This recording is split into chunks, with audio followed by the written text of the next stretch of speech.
Today on Fresh Waters.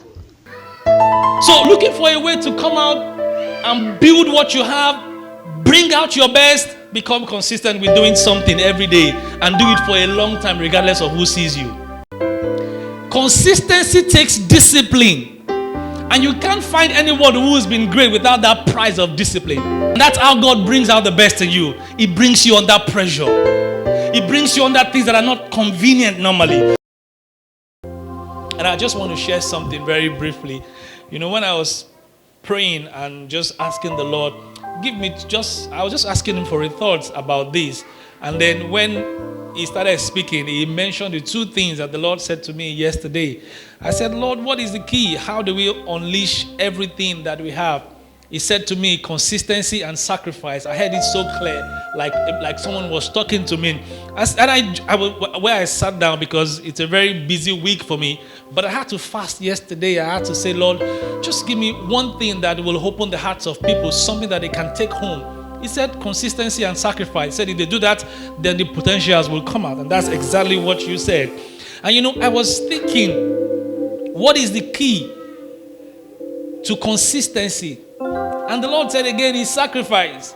Because you can't be consistent if you don't understand sacrifice. Those two things go hand in hand. I started doing research because when I checked the scriptures and I looked at the one I can use to buttress what it means to be consistent, I look about the scripture that talk about an athlete. It says that we all run in a race and we all run for a prize.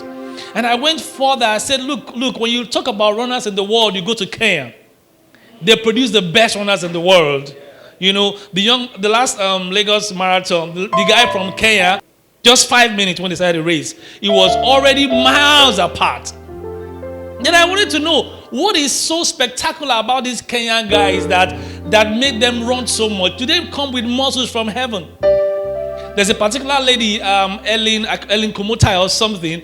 You know, our own case, she started running at the age of 15. She had to run to school 6 miles every day, barefoot.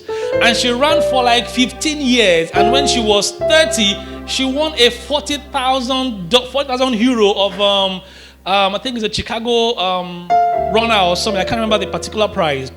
Now, she started running at that age, and then she fell in love with running.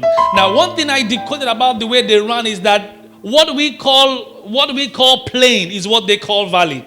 What they call plain is the mountain. So they run 8,000 feet above sea level. Now, can you imagine that? So this is our own plain. This is their own valley. So they go to 8,000 level above what we have to train. Now, when they get to that level, the red blood cells tells their brain to put more oxygen into their muscles. So the price of consistency would not come cheap. And God said, if you become consistent in what you do, so which means you won't start today and not do tomorrow. The book of Acts says, and they continued steadfastly. You know, when I checked the word steadfast, I saw only God had that capacity, because the steadfast love of the Lord never ceases. So looking for a way to come out and build what you have, bring out your best, become consistent with doing something every day and do it for a long time regardless of who sees you. So if you want to pray 1 hour every day, start and keep it up. You know, people in that part of Kenya, when I read it, people go there to run.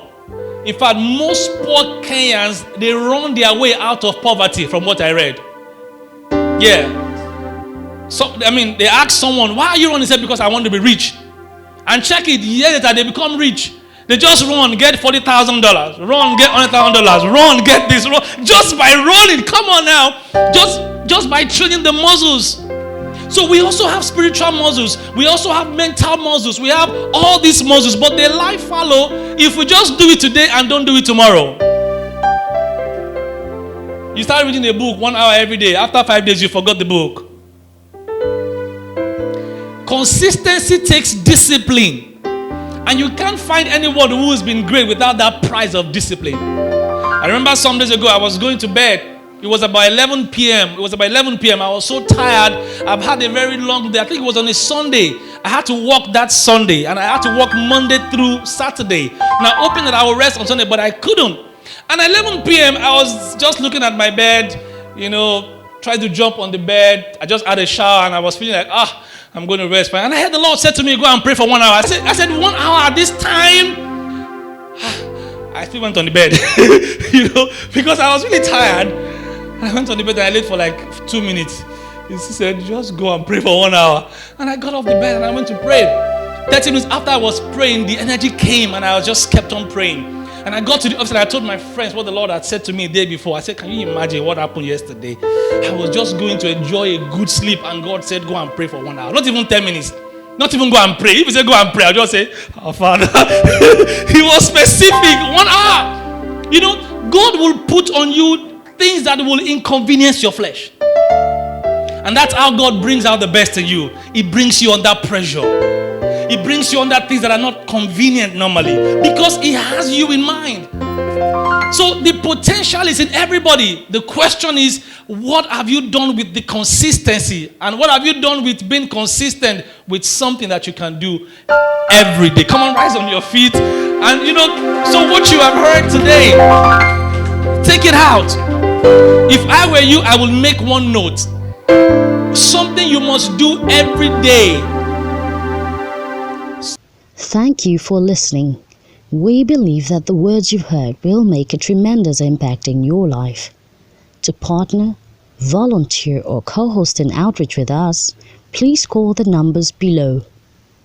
You can also like, share, and follow our channels. God bless you.